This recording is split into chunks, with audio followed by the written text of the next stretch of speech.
오늘 제목이 인도하시는 하나님입니다. 인도하시는 하나님. 하나님께서 우리의 삶을 인도하실 줄로 믿습니다. 우리가 그건 믿는 거지요. 믿는 건데 현실의 삶을 살다 보면 하나님은 없는 것 같아요. 그렇지 않습니까? 부부가 믿음 생활하고 가정을 꾸려 나가는데 부부 사이에 하나님이 없는 것 같이 행동할 때도 있고, 우리가 이 땅에 직업 또 사업 또 학업 또 살아가는 많은 인생 속에 우리는 분명히 하나님이 임마누엘 나와 함께 하신다라고 믿지만, 하나님이 함께 하지 않아 내 삶이 너무 힘든 것 같다라고 생각하거나, 혹은 내 삶이 너무 힘들기 때문에 하나님이 나와 함께 하지 않는 것이 아닐까라는 생각이 들 때가 많지요. 질병에 걸려보신 분들은 혹시 그런 생각 많이 하셨을 거예요. 하나님이 왜 나에게 이런 어려움을 주셨을까? 그래서 때로는 하나님을 떠나보기도 하고 하나님을 부인해보기도 하고 교회와 멀어지기도 하는 것이 우리의 인생이 아닐까 싶어요. 그것은 우리가 생각하는 하나님의 인도하심과 또 하나님이 인도하시는 하나님의 방법이 다르기 때문에 그렇습니다. 우리가 생각하는 인도하심과 만약에 하나님의 인도하심이 같다면 그분은 하나님이 아니고 우리 자신이 되겠지요. 때로 우리가 구하는 것이 무엇인지 몰라 구할 때 하나님은 그것을 주지 않고 더 좋은 것을 위하여 기다리시게도 하시고, 또 때로는 있는 것을 빼서 더 좋은 것을 주시기도 하시지요. 이런 갈등 구조 사이에 우리는 많이 방황하고 좌절하고 낭망합니다. 그러나 분명한 사실은 어떤 상황 가운데 있더라도 하나님은 함께 계시고, 어떤 지경에 놓여 있더라도 하나님은 저와 여러분을 인도하여 주실 줄로 믿습니다. 그 하나님의 인도하심은 도대체 어떨까? 하나님은 우리를 어떻게 인도하실까에 대해서 오늘 본문에 국한하여 여러분들과 함께 말씀을 상고해 보려고 합니다. 옆 사람 얼굴을 한번 보세요. 하나님의 인도를 잘 받고 있는지, 아니면 오늘만 받으려고 이렇게 나와 있는지. 하나님의 인도하심은 사실은 어찌 보면 특별하지 않을 수도 있습니다. 많은 사람들이 생각하기에 하나님이 기도에 응답하시거나 어떤 기적을 던져 주시거나 라고 생각하지 않을 때도 하나님의 인도하심은 여전히 우리의 삶 가운데 있지요. 예전에 우리가 많이 얘기했었던 족구 중에 하나인데, 어떤 친구가 시련을 당했어요. 시련에 아픈 마음을 당하고 교회 다니는 이 친구가 야 이거 어떻게 해야 되나 고민하다가 그래도 하나님의 인도하심을 말씀을 통해서 한번 받아봐야 되겠다, 하나님의 위로를 받아봐야 되겠다 생각해서 아침에 일어나서 성경을 그냥 딱 폈습니다. 여러분도 그런 적 있지요? 점치는 거 성경 한번 이렇게, 오늘은 뭐가 나올까 이런 거. 9시 예배 때 제가 잠시 얘기했는데 저희 교회가 12월 31일 날 말씀 카드 드렸는데 요즘에는 안 드려요. 왜 안 드리냐면, 그냥 이거는 제 생각입니다. 성도님들은 무시하거나 그러지는 않지만, 많은 성도들이, 많은 교인들이 교회를 다니지만 하나님의 말씀을 그렇게 많이 믿지 않는 것 같다는 생각이 듭니다. 우리가 하나님의 말씀을 만약에 믿는다면 그 말씀을 놓고 살 수가 없는데, 하나님의 말씀을 믿지 않기 때문에 그냥 어렴풋이 하나님이라는 생각을 가지고 신앙생활을 하기 때문에 1년 내 말씀 한 장 안 읽어도 그리스도인이라고 자기를 주장하는 사람들이 너무 많아요. 그런데 또 때로는 저에게 충격적인 것은 하나님의 말씀을 너무 믿는 경우도 있더라고요. 그게 어느 경우냐면 12월 31일 날 말씀 카드 뽑았는데 그 말씀 카드가 내 마음에 안 들어. 그래가지고 그거 다시 뽑고 막 그걸 믿어요 막. 하나님의 말씀은 좋고 나쁨이 아니라 우리의 삶 가운데 다 유익할 줄로 믿습니다. 우리를 인도하시는 그 하나님을 정말 우리가 믿어야 되는데, 때로는 신앙생활을 그렇게 점치는 것처럼 어렴풋이 이렇게 사는 경우가 있어요. 이 친구가 그런 거예요. 그래서 아침에 떠본 거죠. 말씀을 딱 열어봤더니 마태복음 27장 5절에 가룟 유다가 나가서 목매어 죽으니라. 시련 당한 사람에게 말씀이 이렇게 딱 왔어요. 어떻게 할까요? 말씀을 믿는다면 가서 목매어 죽어야 될까요? 그래서 이건 아니다 생각하고 다시 또 성경을 딱 펼친 거예요. 누가복음 10장 37절 가서 너도 이와 같이 하라. 딱 이게 딱 나온 거예요. 이거 웬 이런 하나님이 도대체 나의 하나님일까? 내가 신약만 봤으니까 이번에는 구약에서 한번 점을 쳐봐야 되겠다. 그리고 구약을 딱 넘겼더니 열왕기상 18장 2절 어느 때까지 머뭇거리겠느냐 이 말씀이 딱 나왔어요.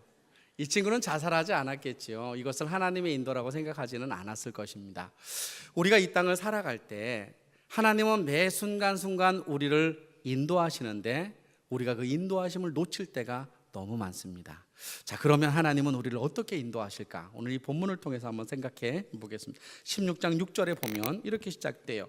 성령이 아시아에서 말씀을 전하지 못하게 하시거늘 그들이 부르기아와 갈라디아 땅으로 다녔어요. 부르기아와 갈라디아 땅으로 다녔다는 얘기는 놀러 다녔다는 얘기가 아니라 스쳐 지나갔다는 얘기가 아니라 바울은 지금 전도하기 위하여 사람들에게 복음을 증거하기 위하여 가는 거예요. 부르기아와 갈라디아 지역은 남쪽 지방, 요한계시록 2장과 3장에 나와 있는 소아시아 7개의 지역이에요. 그 지역에 가서 복음을 전하려고 간 거예요. 근데 복음이 안 먹혀 들어가요. 그들이 가서 하나님의 복음을 증거하면 바울의 복음을 통해서 한두 명이라도 말씀을 붙잡아야 신이 날 텐데 아무리 복음을 뿌려도 복음의 열매가 없는 거예요. 여기로 한번 가볼까? 이쪽으로도 한번 가보고 저쪽으로도 한번 가보는 거예요. 근데 이상한 거예요. 그냥 하나님의 일을 열심히 함에도 불구하고 열매들이 생기지 않아요. 우리가 오해하는 것은 6절에 성령이 전하지 못하게 하시니라 바울이 알았을까요? 여러분, 여러분의 길을 막고 계신 하나님을 혹시 이렇게 지금 하나님이 나를 막으시는구나, 지금 하나님이 나를 이렇게 인도하시는구나, 그걸 정확하게 알 수 있을까요? 몰라요. 조금 이따 제가 말씀드릴게요. 7절에도 무시아 앞에 이르러 비두니아로 가고자 애쓰되 예수의 영이 허락지 않는 거예요. 하나님은 계획이 있어서 바울의 길을 막고 계시지만 바울은 자기의 계획이 있었던 거지요. 아시아 지역 1차 전도 여행을 갔던 그곳에 하나님의 복음을 하나님이 막지만 그게 하나님이 막는 건지를 몰라서 남쪽으로 내려가서 열심히 복음을 증거하고 잘 안 되니까 다시 북쪽으로 올라가기 시작했어요. 7절 무시아 앞에 이르러 비두니아는 북쪽입니다. 터키 북쪽. 비두니아로 가고자 애를 쓴 거예요. 그런데 이게 웬걸 북쪽으로도 길이 잘 열리지가 않은 거예요. 너무 답답한 마음에 오늘 본문 9절에 보니까 밤에 환상이 보였다고 그랬어요. 여기서 말하는 이 밤은 물리적인 밤일 수도 있고 우리의 인생에 드리워진 어두움, 환난, 역경, 고난, 힘든 거, 이것을 대변할 수도 있죠. 너무 힘들었던 것 같아요. 바울이 아무리 이렇게 복음을 증거하려고 그래도 열매들이 나타나지 않고 복음이 제대로 증거되지 않으니까 도대체 이거 어떻게 해야 되는가? 그가 밤에 가만히 있는데 하나님이 그에게 환상을 보여주시는 거예요. 9절 밤에 환상이 바울에게 보이니 마게도냐 사람 한 사람이 서서 그에게 청을 하고 있는 거예요. 뭐라고 청을 하고 있느냐? 마게도냐로 건너와서 우리를 도와달라라고 청을 하고 있는 게 환상으로 하나님이 보여주셔서, 수동형입니다. 보여주셔서 이게 보게 된 거예요. 그러니까 10절 바울이 그 환상을 보았을 때 우리가 곧 마게도냐로 떠나기를 힘쓰니 그 이유는 뭐냐면 하나님이 저 사람들에게 복음을 전하라고 우리를 부르신 줄로 드디어 이제 인정하게 된 거예요. 환상을 보여주기 전까지는 바울은 자기의 계획이 철저했고 자기의 계획 따라 움직이고 있었어요. 자기의 계획을 놓칠 수 없었죠. 그래서 남쪽으로 가서 어떻게 해서든지 복음을 전하려고 했고 복음이 남쪽에서 안 되니까 북쪽으로 향하여 가서 복음을 증거하려 했어요. 나중에 하나님이 사인을 준 겁니다. 이 길이 아니다. 네 계획은 포기하고 바다 건너편 마게도냐로 가는 것이 옳겠다라고 하나님의 음성을 그가 듣자 자기의 계획을 내려놓고 이제 하나님의 인도하심을 받아 마게도냐로 건너갑니다.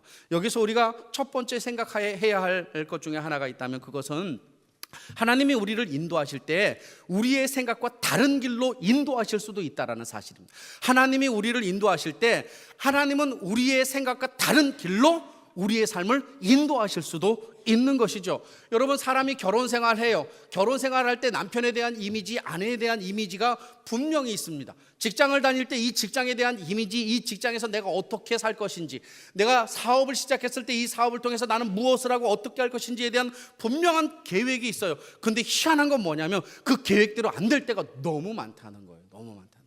기도함에도 불구하고, 기도원을 찾음에도 불구하고, 하나님께 내어 맡긴다라는 믿음으로 감에도 불구하고 이상하게 안 되고 이상하게 막히고 그런 일들이 우리의 삶 가운데 있는 것이죠. 이때 우리는 뭘 놓치게 되느냐 하면 하나님을 놓치게 됩니다.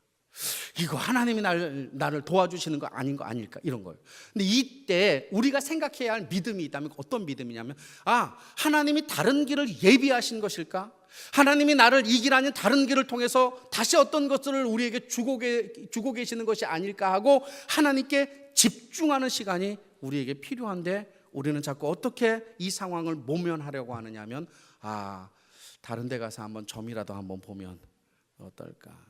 이 중에 혹시 그런 분 안 계시겠죠? 제가 뭐 하나님이 아니니 뭐. 출애굽기 13장에 보면 애굽에서 이스라엘 백성이 나옵니다. 애굽에서 이스라엘 백성이 나와서 일주일이면 갈 수 있는 가나안까지 갈 수 있는 길인데, 이상한 거예요. 구름 기둥과 불 기둥이 그들을 인도하는데 뺑뺑 돌리는 거예요. 뺑뺑. 이거 도대체 하나님이 우리보다 길을 더 모르시는 것 같아요. 왜 이렇게 짧은 길 놔두고 이렇게 돌리실까? 그런 거예요. 근데 나중에 보니까 하나님이 그렇게 일부러 인도하신 거였어요. 출애굽기 13장 7절에 바로가 백성을 보낸 후에 블레셋 사람의 땅의 길은 가까울지라도, 분명히 가까웠어요. 장정은 일주일, 아이들까지 합치면 15일이면 갈 수 있는 길이라고 그래요. 근데 그들을 그 길로 인도하지 않았어요. 하나님이 그 길로 인도하지 않아요. 짧은 길이 있음에도 불구하고. 이는 하나님이 말씀하시기를 이 백성이 전쟁을 하게 되면 마음을 돌이켜 애굽으로 돌아갈까라는 생각 때문에, 이들이 첫 번째 나왔는데 전쟁을 보면 무서워서 돌아갈까 봐 안 되겠다. 아직 믿음이 약한 거예요. 그러니까 이리 가서는 안 되겠다. 오히려 18절 보니까 그러므로 하나님이 홍해의 광야길로 돌렸다 그랬어요. 홍해의 광야길로 돌렸다. 좋은 길 놔두고 나쁜 길로 돌린 겁니다. 이러면 이제 불만이 나오죠. 그렇죠? 우리의 인생도 역시 마찬가지. 짧은 길이 있는데 사업하자마자 대박 터지고 막 이렇게 하면 하나님 할렐루야죠. 뭐 그죠? 근데 이상한 거예요. 그게 잘 안 되는 거죠.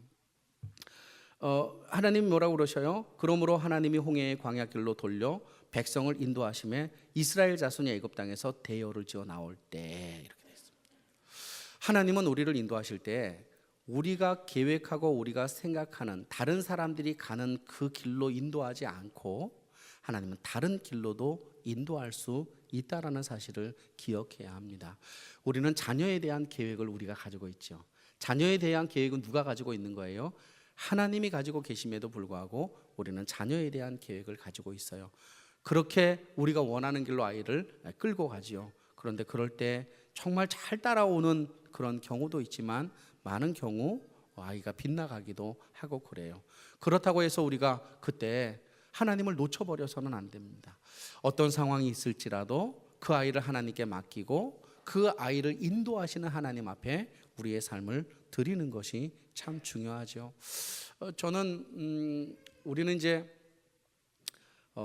결혼이라고 하는 가정이라고 하는 상황 속에서 가정을 이렇게 이끌어 가잖아요. 가정도 내 계획대로 잘 안 되는 것 같아요. 그렇지 않습니까? 내 계획대로 된다면 얼마나 좋을까. 근데 내 계획대로 되지 않는다 하여 남편이 필요 없다거나 아내가 필요 없는 게 아니죠. 그죠? 제가 이렇게 한번 여쭤볼게요. 하나님의 명령을 벗어나 다시스로 도망했었던 요나의 삶. 처음에는 요나가 생각하는 대로 길이 열렸지만 나중에 가서는 그의 길이 막혀요. 어떻게? 배를 타게 되고 그리고 바다에 빠져서 물고기 뱃속에 들어가게 되지요. 그런데 물고기 뱃속에 들어가자 요나가 무엇을 발견하는 거예요? 하나님의 길을 발견하는 거예요. 하나님의 인도하심. 하나님, 제가 정말 죄송했습니다. 하나님, 제가 성전에 있을 때 하나님 앞에 내가 서원했던 거 잊어버렸습니다. 하나님, 제가 이제 주님의 뜻을 이루는 자로 요나서 2장에 하나님께 기도를 해요. 근데 저는 그걸 보면서 느낀 게 뭐였느냐면 요나가 물고기 뱃속에 3일 동안 있었는데 소화가 안 됐다는 거예요. 소화가. 물고기 뱃속에 무엇이 들어가면 얼마 만에 소화가 되죠? 우리는 뭐 거의 24시간이면 그죠? 2시간이면 소화가 되잖아요. 음식을 먹으면 24시간이면 배설이 되어서 다 나오는 거예요. 3일 있었던 거예요. 근데 요나가 소화가 안 됐어요. 왜 소화가 안 됐을까요? 요나를 향한 하나님의 계획이 그를 살린 겁니다. 여러분, 부부가 부부 생활하면서 가정을 이끌어 나갈 때, 우리가 사업을 할 때 이 남편 없었으면, 이 일 없었으면 좋겠다라는 생각을 가지고 있지만 그 남편도 나를 만들기 위한, 그 아내도 나를 만들기 위한, 그 자녀도 나를 만들기 위한 하나님의 뜻이 담겨 있고 그 속에 하나님의 인도하심이 있기 때문에 우리의 인생의 그 모든 것들이 우리를 하나님의 인도함 가운데로 이끌어갈 줄로 믿습니다. 그래서 좌절하거나 낭망할 이유가 없다라고 하는 것. 첫 번째, 하나님은 우리를 인도하실 때 어떻게 인도하시는가? 다른 길로 인도하실 수도 있다. 집중해야 합니다. 두 번째, 오늘 본문의 9절에 밤에 환상이 바울에게 보이니 마게도냐 사람 하나가 서서 그에게 청하여 이르되 마게도냐로 건너와서 우리를 도와달라라고 이렇게 요청을 해요. 그 환상을 본 바울은 10절에서 이렇게 결정합니다. 바울이 그 환상을 보았을 때에 우리가 곧 그 다음날 아침에, 저녁에 환상을 보았는데 그 다음날 아침에 마게도냐로 떠나기를 힘쓰기 시작했어요. 이제는 누구의 계획을 내려놨어요? 자기의 계획을 내려놓고 하나님의 인도하심을 받되 힘쓰면서, 여기서 힘쓰다라고 하는 것은 젖을 빨다 이런 거. 아이가 젖을 빨 때 대충 빨지 않습니다. 그냥 쭉쭉 빨아대지요. 그러니까 어떻게 하나님의 말씀 앞에 곧 순종하고 그 말씀을 따라 이제 마게도냐로 가기를 힘쓰기 시작해요. 그 결단 앞에 하나님은 그들을 순탄하게 인도해 주십니다. 본문 10절, 바울이 그 환상을 보았을 때 우리가 곧 마게도냐로 떠나기를 힘쓰니 이는 하나님이 저 사람들에게 복음을 전하라고 우리를 부르신 줄로 인정, 합당하게 생각하다, 마음을 같이 결합시키다, 이런 뜻입니다. 하나님과 같은 합일. 그래서 그 다윗은 하나님의 마음에 뭐한 자다? 합한 자다라는 뜻입니다. 합하다라는 뜻이에요. 그러니까 하나님의 뜻을 알았으니까 곧 순종하고 하나님의 말씀 앞에 결단하고 막 이렇게 가는 겁니다. 그러니까 11절에 어떤 일이 벌어졌느냐? 우리가 드로아에서 배로 떠나 사모드라게로 직행하여 이튿날 네아폴리로 갔는데, 사모드라게에서 드로아에서 네아폴리는 20장에 보면, 20장에 거꾸로 네아폴리에서 드로아까지 20장에 보면 5일 동안 가는 길이에요. 배 타고 5일 동안 가는 길이에요. 근데 며칠 만에 가느냐? 이틀 만에 가는 거예요. 다시 한번, 우리가 11절, 우리가 드로아에서 배 타고 떠나 사모드라게로 직행하여 이튿날 네아폴리로 가고 거기에서 빌립보에 이르게 된 거예요. 이틀 만에. 어떻게 이렇게 그 순풍을 만난 배처럼 그들의 삶이 그렇게 인도되었을까? 그것은 하나님의 음성을 듣고 하나님의 계획을 듣고 인도하심을 듣고 하나님의 계획 앞에 자기의 마음을 합하고 결단했기 때문에 그런 것이죠. 여러분들에게 제가 이런 표현 한번 하면, 여러분이 하나님의 말씀을 읽다가 하나님이 이것은 나에게 요구하시는 것이다 라고 하고 결단하기까지 얼마나 걸리죠? 얼마나 걸릴까요? 하나님이 우리에게, 나에게 지금 이거는 말씀하시는 거구나 라고 우리가 그 말씀을 인정하고 그 말씀을 볼 때 이대로 살아야 되겠다라고 결단하잖아요. 즉석에서 합니까? 며칠 지납니까? 아니면 지금도 계속 진행형으로 있습니까? 제가 비밀 하나 알려드릴게요. 곧 하면 하나님이 우리를 선하게 인도하여 주실 줄을 믿습니다. 하나님의 선하심과 순풍에 돛달듯이 우리의 인생길을 인도해 주시죠. 그런데 여기에서 제가 생각하고 싶은 건 이거예요. 하나님이 바울의 그 거대한 계획, 정말로 귀한 계획 아니었습니까? 복음을 증거하고 복음이 이단에게 물들어가니까 그 친구들을 다시 세우려고 했었던 바울의 2차 전도 여행의 계획은 정말로 귀한 계획이었어요.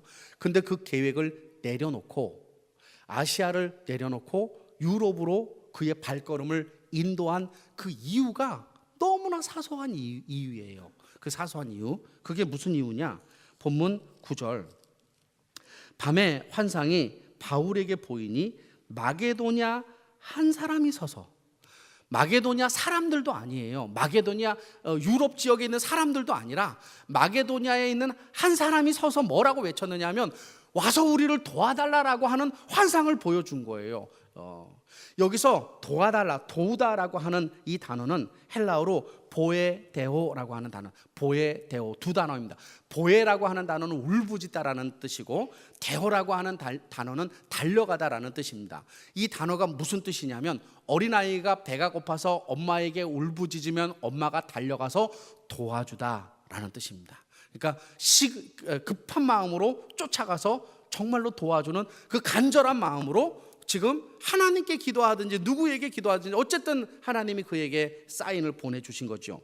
그러니까 바울이 그 사람의 이야기를 듣고 그가 결단하고 하나님의 부르심인 줄 알고 마게도냐로 건너가는 겁니다. 두 번째, 하나님의 인도하심. 인도하시는 하나님은 두 번째, 부르짖는 자를 통해서 인도하십니다. 하나님은 누구를 통해서 인도하시냐? 부르짖는 자들을 통해서 인도하셔요. 부르짖는 자를 인도하시기도 하고 부르짖는 자를 통해서 인도하시기도 합니다. 자녀를 위해서 여러분이 부르짖으면 하나님이 자녀 인도 안 하실까요? 사업장을 위해서 여러분이 기도하면 하나님이 사업장 인도 안 하실까요? 직장을 위해서 기도하면 하나님이 그 직장 인도하지 않을까요? 안 그렇죠.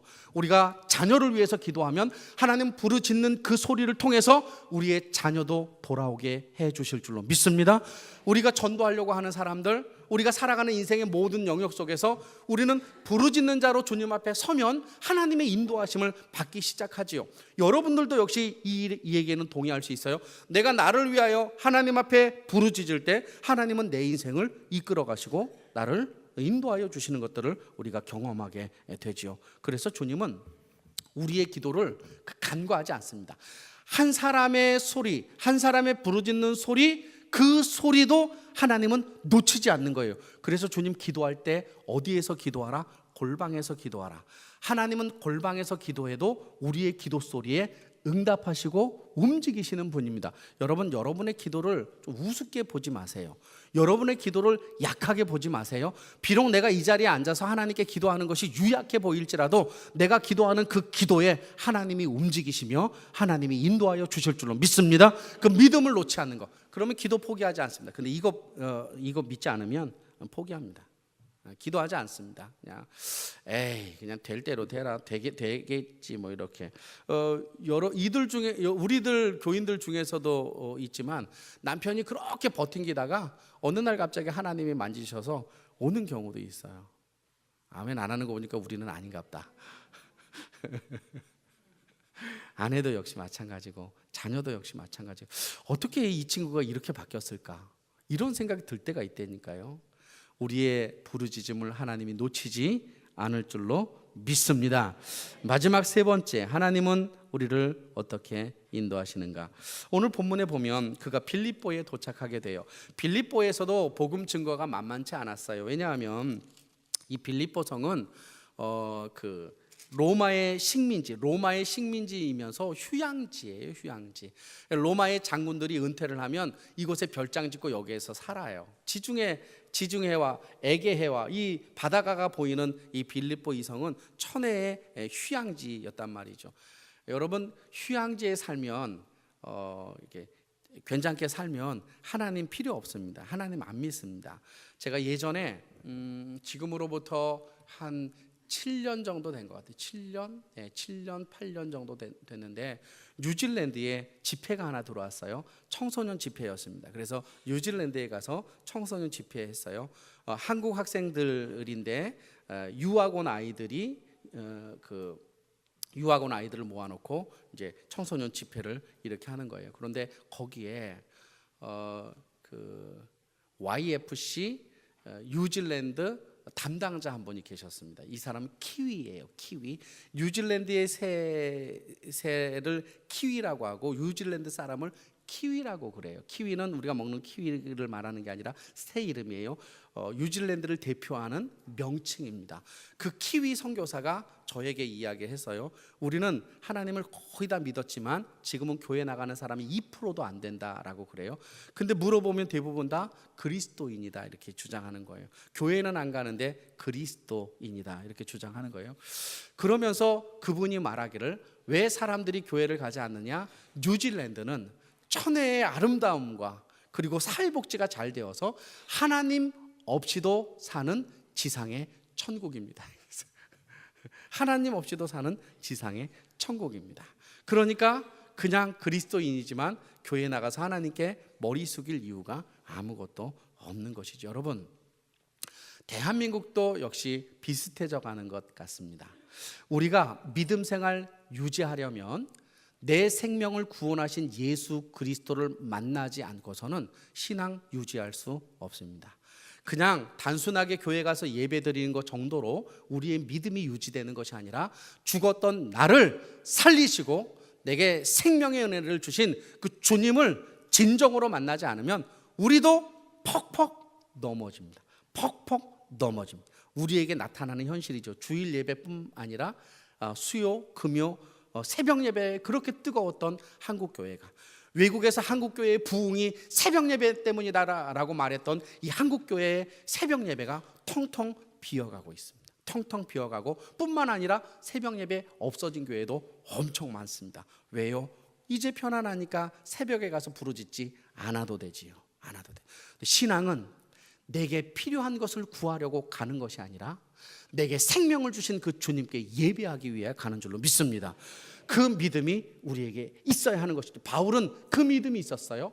예수를 만난, 다메섹에서 예수를 만난, 예수 없이 살 수 없음, 내가 가지고 있는 모든 것을 배설물로 여기기에 나는 생명도 귀한 것으로 여기지 않고 난 주님만을 위하여 산다. 그래서 그는 일상의 삶에서 끊임없이 하는 일이 있었어요. 안식일을 지키며 그는 기도하며 그는 전도하며 이 일이 그의 일상의 삶이었던 거예요. 오늘 본문도 13절 빌립보에서 이렇게 편안한 곳에서 살고 있는 사람들은 하나님의 말씀을 받아들이지 않는 거예요. 그래서 수일 동안 그냥 바울이 거기서 복음만 증거했는데 아직 열매가 맺어지지 않은 겁니다. 13절 안식일에 우리가 기도할 곳이 있을까 하여 문밖 강가로 갔어요.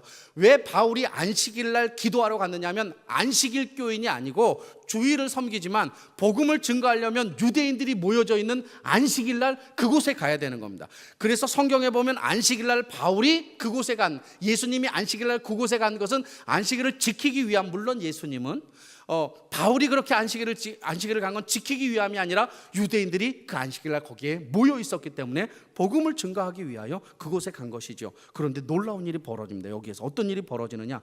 여자들이 모여서 여자들에게 말을 하기 시작합니다. 13절 안식일에 우리가 기도할 곳이 있을까요? 문밖 강가에 나아가 거기 앉아 모인 여자들에게 말을 하는데 이상한 일이, 그동안 다 막혔잖아요. 어디가 막혔어요? 소아시아 지역이 다 막혔었죠.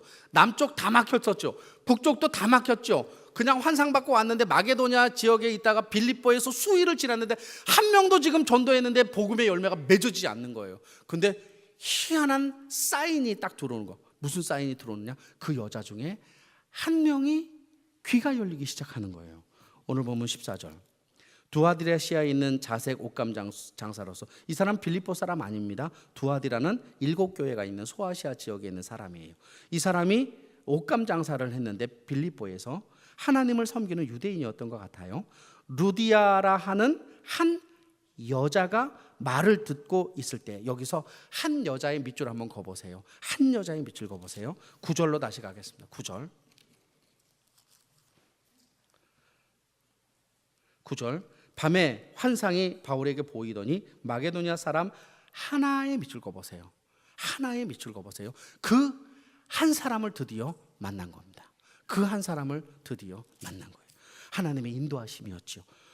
그에게 하나님의 복음을 증거합니다. 14절 하반절 그의 마음, 그 마음을 열어 바울의 말을 따르게 하신지라. 그랬더니 어떻게? 15절 그와 그 집이 다 세례를 받고. 여기에서 하나님이 특별하게 인도하지 않아요. 조금 전에는 어떻게 인도했어요? 환상으로 막 이렇게 환상. 근데 여기 빌립보 성에서는 너무나 평이하게 인도하시는 거예요. 마치 우리처럼 주일날 예배드리러 가서 주일날 기도했는데, 그리고 하나님이 그 기도하는 가운데 우리의 삶에 그냥 응답하시는 이런 일들, 너무나 평이한 일들 속에서 하나님은 어떤 일을 이루셨느냐면, 그 한 사람을 만나게 되고 그 한 사람이 2차 전도여행 첫 번째로 빌립보 교회라고 하는 교회를 세우는 교두보의 역할을 감당하는 일을, 그리고 거기서부터 하나님의 복음이 시작되기 시작합니다. 여기에서 우리가 놓치지 말아야 할 하나님의 인도하심, 인도하시는 하나님 세 번째 교훈, 세 번째 포인트는, 하나님은 일상에 충실할 때 인도하십니다. 일상에 충실할 때 인도하십니다. 여러분, 우리가 하나님의 인도함을 받기 위해 기도원 가는 거 참 좋습니다. 결단하고 금식하고 며칠씩 금식하고 주님 앞에 무릎 꿇는 것도 정말 좋습니다. 그러나 하나님의 인도하심은 우리가 날마다 드리는 예배의 삶 속에서, 우리가 날마다 드리는 기도의 삶 속에서, 날마다 보는 하나님의 말씀 큐티의 삶 속에서 하나님의 인도하심이 있는 것이죠. 이미 우리는 일주일 동안 하나님이 우리의 삶에 인도하심이 있었습니다. 그런데 우리는 그렇게 생각하지 못하는 것이죠. 왜냐하면 우리가 생각하는 좋은 것은 인도하심이고, 하나님이 이끄시는 그 길은 우리의 길이 아니라고 우리는 굳건히 믿기 때문에 그렇습니다. 그러므로 모든 것이 협력하여 하나님의 인도하심인 것을 우리가 놓치지 말아야 됩니다. 여러분은 공부 잘하는 학생들의 특징이 뭔지 혹시 아세요? 공부 잘하는 학생들의 특징. 네? 저 예전에 잘 들었는데 공부 그렇게 별로. 예. 공부 잘하는 사람의 특징은요, 사소한 것도 놓치지 않고 매일매일 성실하다는 겁니다. 신앙생활 잘하는 사람의 특징이 뭘까요? 1번 기도원에 자주 올라간다. 2번 매일 성경을 통독한다. 3번 예배 잘 드린다. 이거 너무 계획되어 있는 건가? 여러분, 하나님이 기도할 때 인도하지 않을까요? 하나님이 성경 읽을 때 인도하지 않을까요? 하나님이 예배할 때 인도하지 않을까요? 만약에 그분이 우리가 그럴 때 인도하지 않는다면 그분은 조금 우리에게 좀 더 사랑을 베푸셔야 할 분 아닐까? 우리가 일상의 삶에 아무것도 아닌 것 같아요. 지금 이렇게 일주일마다 여러분 오셔서 예배 드리잖아요. 이게 나에게 무슨 의미가 있을까? 그러나 그렇지 않다는 거예요. 하나님은 일상에 충실한 그 자들을 인도하여 주십니다. 제가 여러분에게 이렇게 얘기할게요. 그래서 성령의 인도하심을 이렇게 바꿔봤어요. 피부에 와닿게 성경의 인도하심입니다. 오늘날 하나님 환상 주지 않습니다. 그럼 오해하지 마세요. 오늘날 하나님이 보이지 않게 나의 보이스로 말하지 않습니다. 하나님은 이미 계시의 완성이신 하나님의 말씀을 통해서 우리를 인도하시고, 가끔 하도 말을 안 들을 때 이상한 거 한 번씩 보여주고 이상한 거 한 번씩 이렇게 들려주지, 하나님은 말씀을 떠나서 우리의 삶을 인도하지 않으셔요. 이 말씀이 왜 중요하냐면, 성령의 인도하심이 왜 중요하냐면, 보혜사 성령이 오시면 그 성령이 뭐 한다고 그랬어요? 내가 너희에게 가르친 것을 기억나게 하시리라. 성령의 역사예요. 온 성령의 역사가 거기에 하나님이 은사를 베푸시고 그런 겁니다. 그래서 일상의 삶에 충실하다라고 하는 것은 매일매일 주의 말씀을 붙잡고 읽으며 살아간다라는 것입니다. 2014년도 6월 30일 날 CBS 뉴스 하나 나왔습니다. 제가 아주 독특해서 이거를 캡처해놨어요. 2014년도 6월 달에 어떤 일이 있었냐면, CB에서 성경 필사 대회 관을 하나 만들어가지고 전시회를 했었어요. 그런데 여기에 필사 전시한 것을 출품한 사장님이 한 분 계세요. 이 사장님이 누구냐면, 이름이 고원종인데 DB 금융투자 사장입니다. 금융투자, DB는 뭐냐면 동부 금융투자 지금 현직 사장입니다. 현직 사장인데 이분 어머님이 오수근 권사님입니다. 오수근 권사님. 이분이 성경 필사를 하신 겁니다. 성경 필사를 해서, 성경 필사한 목적이 아들에게 주려고, 아들에게. 어머니가 성경을 필사 다 해서 아들에게 줄 때 그 겉표지에다가 편지를 썼습니다. 뭐라고 편지를 썼었느냐 하면, 언젠가 너에게 물려주려고 성경을 필사했다. 내가 열심히 신앙생활을 하는 모습을 보니 정말 기쁘다. 믿음을 굳건히 이어가길 바란다. 그래서 이 성경 읽고 믿음의 대가 이어졌으면 좋겠다라는 마음으로 어머니가 그 아들에게 성경 필사를 준 거예요. 이 아들은 그걸 그냥 받아서 읽었지요. 그냥 읽은 겁니다. 그런데 이 아들에게 딸이 있었는데 이 아들도 어머니가 믿음의 대를 이으라고 그랬으니까 열심을 내지 않았겠습니까? 여기 믿음 생활 잘하시는 분들은 자녀에게 열심 내지 않겠습니까? 열심히 믿으라고. 근데 희한한 거는 가끔가다 거기에 이게 부작용이 일어날 때도 있는 겁니다. 부작용이. 그러니까 집사님 부작용이 일어났어? 그래서 이 중에 계신 분들은 자녀의 종교교육, 자녀의 신앙교육을 두 가지로 할 겁니다. 하나는 그래도 끄집어 당기는 사람, 하나는 맡기는 사람입니다. 중도도 맡기는 사람이라고 보면 되겠죠. 정답은 없습니다.